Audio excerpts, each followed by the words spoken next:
नवदेरो भरिसां बरसात बोर्ड मुतासरन पारां नज़रअंदाज करण ख़िलाफ़ एहतजाजी मुज़ाहिरो करे सख़्त नारेबाज़ी कई वई। उन हवाले सां तफ़सील ॿुधाए रहियो आहे SS न्यूज़ जो रिपोर्टर मुलाज़िम हुसैन कलंदरी।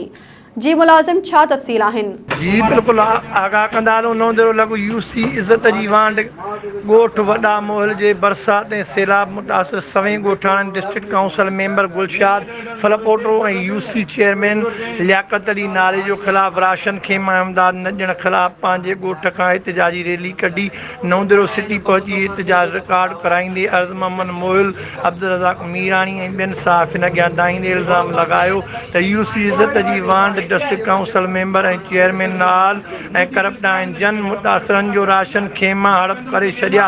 असांजो ॻोठ तबाह थी वियो आहे, माण्हू ऐं चौपायो माल मरी वियो। केतिरा भेरा शनाख्ती कार्ड कापियूं वठी विया, पर हिन वक़्त ताईं खेमा न राशन मिलियो आहे। बुखनि में पाह थी विया आहियूं। मासूम बचिड़ा खुलियल आसमान हेठि वेठल आहिनि। Pakistan Peoples Party chairman Bilal Bhutto Zardari MPA Faryal Talpur notice वठी असांजी वाहर कनि। जी मुलाज़िम हुसैन, तफ़सील ॿुधाइण लाइ अव्हां जी महिरबानी। वधीक ख़बरुनि अपडेट्स लाइ ॾिसंदा रहो SS न्यूज़ वेब चैनल। असांजे चैनल खे लाइक ऐं सब्सक्राइब करणु न विसारींदा।